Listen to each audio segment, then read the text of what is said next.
back to the 16th episode of the Employee to Boss podcast. We are so close to 20, and I am so excited that you are all on this journey with me. It has been so much fun just speaking with entrepreneurs in so many different industries. I have made so many fun connections, and I've connected with so many of the listeners. It's been an amazing time. I'm your host, Haley Hayhurst, and today I'm speaking with Dianne Shelton, the owner of Passion Breakthrough. Dianne helps her clients with practical strategies and simple systems to launch and scale their online business. She's an award-winning certified coach, and honestly, her story is just so incredible and inspiring. For over 10 years, Dianne was in the tech industry working with Fortune 500 companies, and she realized that that was not her passion in life. It was very male-dominated, and she really wanted to start working with more women, so then she founded her business, Passion Breakthrough. She was doing one-on-one coaching on the side before she went all in on her business. There were three main things that encouraged Dianne to leave her high-paying corporate job. It was that she wanted to fill up her cup with more of what she loved. She wanted to take back control of her mental health, meaning when she needed a break, she didn't have to ask her boss for a break. She got to take it because she is her own boss. And she had a strong desire to surround herself with more high-achieving women. So in this episode, we talk about how you can start off as an entrepreneur and grow your side hustle to full-time. We also talk about how to prioritize your business. I recorded this interview a couple months ago, and one of the things that I took away most of this is how to prioritize your day. Dianne recommends that you should prioritize your day by doing both your income-producing tasks and your relationship-building tasks first, and then the rest of your work, because these are the things that are going to bring in more clients and more money. And so if you are anything like me, when I first started my business, I did not think there were enough hours in the day. And so making that game plan and really figuring out how you're going to prioritize your day is key to growth. So if you're looking to stop procrastinating and committing to going all in on your business, even with imperfect actions, this is the episode for you. So let's get right into it. Welcome, Dianne. Thank you so much for having me on your podcast. I really appreciate it. So for those of you that are new to me, my name is Dianne Shelton, and I am the founder of Passion Breakthrough. And also I'm a business coach, specifically helping women with their strategy and their systems. So a little background about me. I used to be in the corporate world in the tech management field. So for over 10 years, I was helping Fortune 500 companies and small businesses with their technology.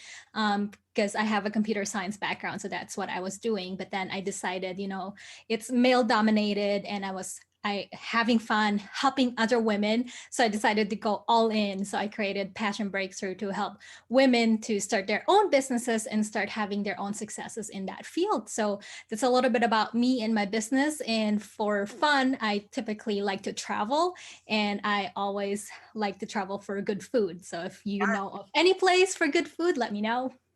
I love traveling just because of the whole food aspect. My favorite thing while traveling is trying out different restaurants, which sounds so crazy, but that is like number one in my life, the number one priority, all of the food. But that's so awesome. So how long were you working in the corporate world before you switched over to owning your own business? Yeah, so I was doing it for a little over 10 years, so like 11, 12 years of doing tech. I was doing programming, computer work, and then a little bit of management itself. So I was actually managing teams of developers and those kinds of stuff to deliver like really big projects for Fortune 500 companies as well. That's awesome. That sounds like such like a cool, important job, especially with the leadership opportunity that you had. So tell us, it's really hard to get out of the corporate world if you do have a really awesome job like that. So what was kind of like the breaking point, or what was the point that you realized, I don't want to do this anymore. I want my own business. I want to help women. Yeah, that's a really great question. There were 2 or 3 things that really made me decide that, this is what I want to do. The first thing is, to your point, I was really successful in my field. There's a lot of money. So it's really a hard decision if you have a corporate job that brings food to the table, right? But at the end of the day, if it doesn't align anymore for, like your passion, and it's just like you want to make a big difference, like having a corporate job is great, but at the end of the day, I wanted to make a difference. I want to do more for, like helping women and seeing the fire in their eye when you help them, versus like, going to a job and helping a Fortune 500 make another $500,000. There's a difference there, right? Because they don't necessarily need your help versus the women out there that need your help. So there's that aspect. The other aspect is personally my health. So like I get migraines, I have anxiety. So from a mental health perspective, like having to ask your boss for permission to take a day off versus, like having to explain that versus like you have control about your own schedule and those kinds of stuff as well. And then the third thing is related to the women empowerment. Like it was such a male dominated industry that I really loved empowering women. And so like that's why I'm focusing on female entrepreneurs, because I really feel like we really need to empower each other so that we can thrive better that way. Yeah, absolutely. So going back to the whole mental health part, I feel like this is a huge part of entrepreneurship because, Yes. in the corporate world, it is hard to ask for time off and get time off. But also when you're running your own business, it can be a little stressful giving yourself that time off too. I work with tons of clients. And so if I don't do something one day, I'm like, oh, well, now I'll have to do it double tomorrow. And so how do you kind of deal with that aspect? It is nice because I can take time off whenever I want, but also it just piles up my work later on. So kind of tell us what you do on the mental health front to get ahead of all of that. Yeah, for sure. So I've learned early on, it's really about prioritizing your work and also having systems in place and also having the right team in place. So what I've done is, like there's two biggest things I like to focus on. The first thing is the income generating activities, right? And then the relationship building activities. So like what we're doing right now, those are my really two big things that I focus on for myself. The rest of them, I use systems. Like I love systems. That's what I do for a living. And so I make sure that, like as much as I can, I automate everything. Like for my own podcast, the intake process and also the editing, those are all mostly automated and delegated to my VA, so that, like I have either the freedom to take a break or do something else productive that I can then focus on my clients also to make sure I'm delivering quality work. And to your point, like, like in the corporate world, it's kind of this taboo topic that no one really wants to address. It's just like, it makes you look flaky when you're just like, oh, I have anxiety, I can't do that right now. But I feel like that's different in the entrepreneurial world. We understand each other. It's just like we're going through the same thing. So people are more forgiving in terms of like, oh, I understand what you're going through. It's not rocket science. We're not building rockets here. It's okay. Like I can understand. And as long as you're not doing it like repetitively, people are graceful when it comes to that. Absolutely. Yeah. I always see, other entrepreneurs or even my clients just take social media breaks or self-care days. And they're like, I just need a day. Do not talk to me. I'm like, I get it. I'm taking my day tomorrow. So I totally get that. We are very understanding of each other when it comes to that. What was it like transferring from the corporate world and the corporate mindset and the go, go, go mindset into your own business? I guess I've always kind of dabbled into entrepreneurial stuff. Like growing up in the Philippines, we've actually like transformed our garage into like this mini Walmart. So I grew up like as an entrepreneur, like with my parents being my role model and all that stuff. So have like in the corporate world, like I was talking to I was talking to one of my clients about this yesterday actually, and having that employee mindset and switching that into entrepreneurial mindset really needs, like it needs to change because you're the boss now. it's a gift and a curse because now you don't have to ask for permission, but at the same time, you need to be responsible for having made the decision to either take a break from social media and or, like it's good for your mental health, but then it's okay if someone else, if you're losing the client, you have to know, like you have to know your financials, that like your goals and all those things. So yeah, it's just a matter of like making sure you have a plan ahead of time and then following that plan, because there's no black book that we're giving as entrepreneurs, even though like there's helpful people, right? You can tap into the knowledge, like as a business coach, like I help my clients along the way in regards to their strategy, so you can tap into having help along the way. But at the same time, like what works for one person may or may not work for you, so you have to understand what works for you as well. Definitely. Yeah. So you have a lot of education. You have your master's, correct? Yes, so I have an MBA and also my computer science degree. That's awesome. Okay. So did you get those kind of with the corporate mindset in your head, or were you thinking ahead when you were getting those? You were like, I'm going to work in corporate and then I'm going to start my own business. How did that work?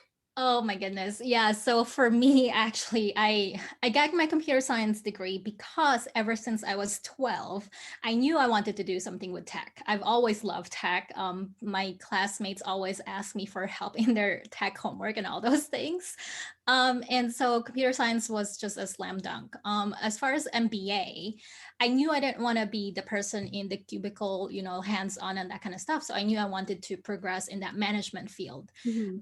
As I got my MBA and started progressing in the management field, I've decided, okay, wait a minute. There's, like this quote in the corporate world is work rolls downstream, but crap rolls upstream. Yeah. So as I was progressing in that corporate ladder, I was dealing with more like political, emotional kind of, like that mental health stuff again. So it's just a matter of, okay, I got my master's because I want to get into the management field, but is this really all there is to it in terms of like the success stories in that field?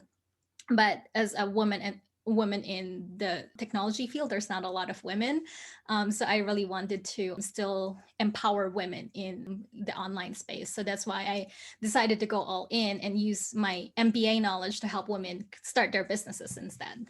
Absolutely.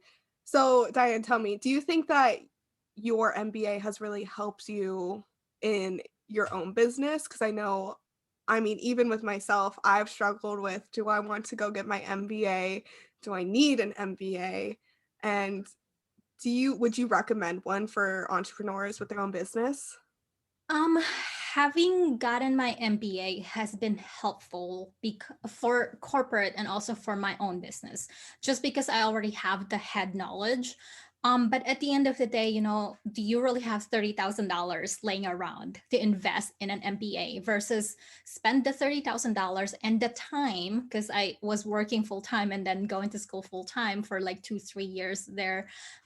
So just making sure that you're investing your time and your money properly. So my recommendation is really, like start small and make sure that it's really something you want. I don't necessarily think at this point, like if you're really into the entrepreneurial spirit, I think more the application is more applicable, and like having someone that has those knowledge already and tap into those, because it's more like it's more affordable for both time and money rather than investing all in an MBA. I love business coaches. I will always have a coach. And so I feel like, for me at least, while I do want to go get my MBA maybe one day, right now I can just hire people and work with them and really like share their knowledge that they've gone to school for and learn from them, and just like investing in higher ticket courses than getting my MBA is fine for me right now. So that's very interesting to hear. Thank you for sharing that. Yeah, it's to your point, it's more specialized knowledge that you're getting, so that it's very niche to what you need instead of like a general MBA. Yeah, absolutely. Absolutely. Awesome. So let's go back into, this podcast is to inspire people to get out of the corporate world if they've been considering doing that. So, of course, there's people who love corporate, there's people who do not want to be their own boss. But for the people that have been thinking about it for maybe months, maybe years, when I worked in corporate, I used to work for the city, and it was a very boring job. I'm not gonna lie. It was a very, very boring job. And I used to listen to entrepreneurial podcasts all day long. And so for people who are where I was at like 3 years ago, what advice do you have to them? Um, it's not always for everyone. So I feel like really the things that made me decide that entrepreneurial stuff is for me is that I I analyzed my choices, right? Like knowing that what you want versus where you're at are two different things. Like it may not be suitable for you to be an entrepreneur right now based on your situation, but it's something you can plan ahead, like when your kids graduate high school or something like that. So knowing where you're at and analyzing your choices would be one. And then when you're ready, decide to go for it. Don't just keep doing the analysis paralysis and then never go for it, because you need to actually make the decision to take action. If you don't take action, it's always just going to be a dream. And then the third thing is that once you do decide to go for it, it's never going to be always easy and sunshine and rainbows on the other side. You have to take it one step at a time, right? And keep taking those imperfect actions. One day you may decide that, this is too hard, I need a break. So it's okay, give yourself permission and the grace to take a break, do self-care, because we're all about mental health, right? And then if like, make sure you're paying attention to whether it still feels right or not. It's okay if you go back to corporate. Like some people feel like, oh, I went for this, now I feel, like your pride is hurt. It's just the journey. Enjoy the journey along the way. Make sure that you're paying attention to you. No one can tell you what's right or wrong. And if you need help, like we're talking about, like either get your MBA or get some coaching on the side so that you can not get overwhelmed or not get stuck along the way, and so you can keep moving forward. Yeah, absolutely. And it's always good to know that there's always the corporate world to go back to. I think Yes. that a lot of people, like you just said, are very prideful and are a little nervous if they do have to go back to that. But honestly, like, what's the worst thing that can happen when you start your own business? You just Right. go back to a corporate job and you'll still get money, you'll still be paid. You can try again with entrepreneurship later. You have your whole life to get to where you want to be. And so I think that's great advice. Yeah. Thank you. Yeah. So tell us, what is like the number one way that you automate your business? Since systems and automations are all your jam, what is your number one way to make your life easier? um Automation. I'm all about sales funnels. In terms of, like, like when I first started my business, of course, like having a website is great. But if you don't have a way for people to contact you afterwards, and like for example for me, like instead of like manually I've made this mistake when I started out of like having a PDF that I give to people for free to have them kind of sample my work. Mhm. And I was manually sending it out. This is so embarrassing. But so I was manually sending it out and emailing it to people, but now I've created an automation process to where if people want that, it's on my website. They can download my free workbook so that they can get started in their business and the business framework along with it. And then, like they get the email, I get their email address so that I can keep the conversation going. And that really saves me so much more time and so much more headache, because it all happens even when I sleep. So even if they're in a different time zone, that all happens behind the scenes. I love that. It took me a while to realize that too, with setting up all your freebies in an automated way. I use MailChimp. I mean, there's tons of other like better services out there, but MailChimp when I was first getting started was easy. And I didn't have a website for probably the first 6 months of my business, which was fine. I just had a landing page and people still hired me. People are still working with me. No one didn't think, no one was like, oh, this is so unprofessional, because it still looked good. But now that I'm further along my business, I have all those set up. So that is awesome. I love that. Okay, so let's go into if someone wants to be a coach, just like you, and very niche coach. So tell us, What was the first thing that you did to get where you are? I think it goes back to like analyzing your, not just your choices, right? Like where you're at and those kinds of stuff, but also knowing yourself. Like for me, to be honest, when I created, this is also embarrassing to admit, but when I created Passion Breakthrough, I wanted to help everyone. It's just like, oh, everyone should be pursuing their passion and having a breakthrough, right? But knowing yourself, knowing your strength, and like for me, I love tech and I'm really good at tech. And I know a lot of people struggle with tech. So it's just one of those things that know your strength, know what people struggle with so that you can help those people and, like help them with their struggles and overcome that. And then just making sure that those things align. I think that's the biggest thing that could have saved me some time and sped up my business process and progress more is understanding my own strengths and my own weaknesses, and then having someone else help me along the way also in the things that I'm not necessarily able to do at that time in my business. Like, for example, I hired some marketing coaches because marketing and sales were not my strength at that time. So it really helped me get better at those things. That's awesome. Okay, so then what is the next step that you took after, doing all of this self-journey work and figuring out what your passion was? What was the next thing that you did to get to where you are today? Yeah, so after I analyzed what I'm good at and analyzed that what I want to help people with, honestly, I just went for it. I got online and I started creating, like my Passion Breakthrough brand, and I started leveraging, the power of community. Like I got on different Facebook groups and started building, like relationship with people like Haley, and just like seeing like how can we help each other, and is there something that you're struggling with, doing some market research along the way, right? In regards to like, is this the right offer that people might need? And then really getting yourself out there. Because as much as like we were talking about, analysis paralysis is real, that if you don't necessarily get out there and make an offer to someone else, then you don't have a business, right? Like if you don't start getting sales flowing in, then and start asking people, hey, do you need help with this? Then you don't know what people need, and then you can tweak along the way. So that's okay if if the first one fails, like sometimes we're so afraid of failing or like getting out there and not having something perfect, but we can never get it perfect unless we keep trying. So is this around the time that you left your corporate job? Just to kind of backtrack a little bit, I was coaching women on the side when I was doing my corporate.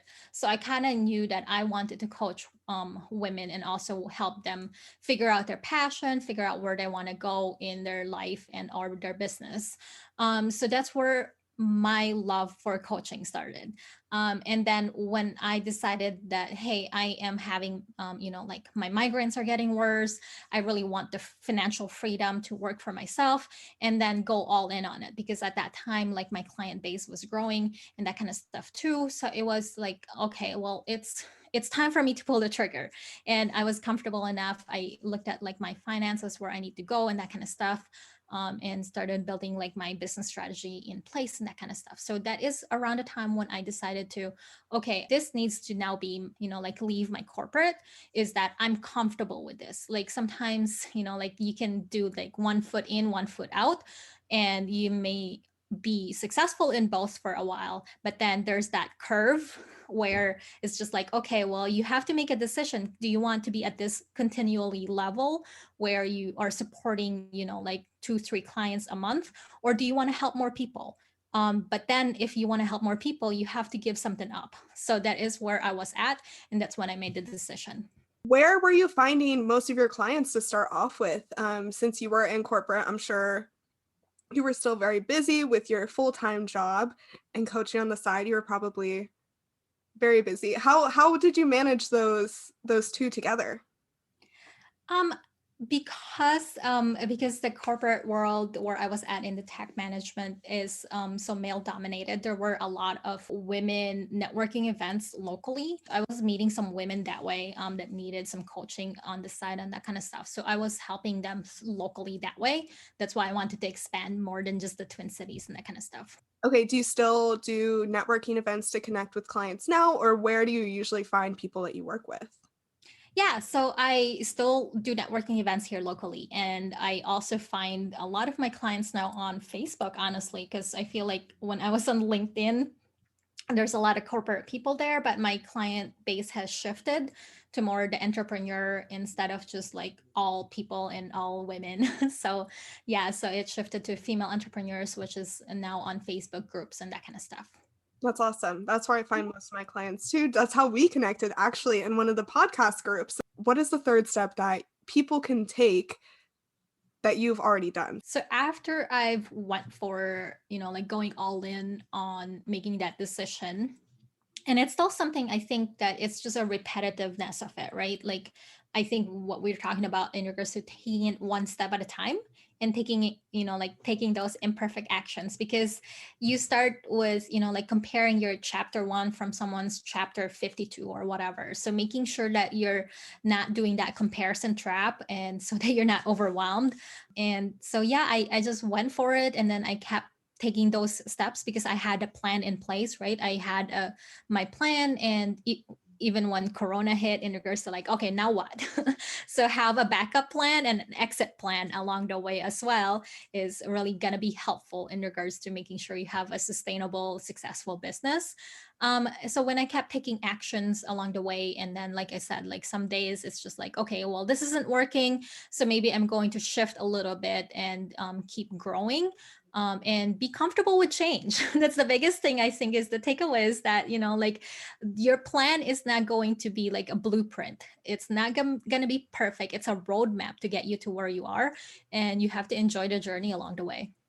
Where can people find you? If someone wants to work with you, where can they find you to contact you? Yeah, thank you for asking. So the best way to find me and also all my freebies and all those things is on passionbreakthrough.com/links, LINKS, so that you can get all of those information and like what we're talking about for the PDFs and those kinds of stuff as well. And I'm on Instagram and everywhere else at Passion Breakthrough. Awesome. And so I love challenging the listeners to take one step today, one step that'll get them further in their journey to entrepreneurship, or if they're already an entrepreneur, one step that'll get them farther along. What do you challenge our listeners to do today to improve their lives? That's a great question. So I feel like what really got me out of my comfort zone to where I am today is to stop procrastinating on making that decision that you've been, like too afraid to make, and just do it. Just go for it and make today the day that you say, you know what, if those people can do it, I'm more, like I'm more talented than most people I know. I'm more capable than most people I know. I'm competent. I know I can pull this off. And I have a plan in place. I've looked at my, all of these things. This is something that I know will be the right thing for me to do. So I'm going to go for it. I love that. So just take the step, take the leap, and believe in yourself.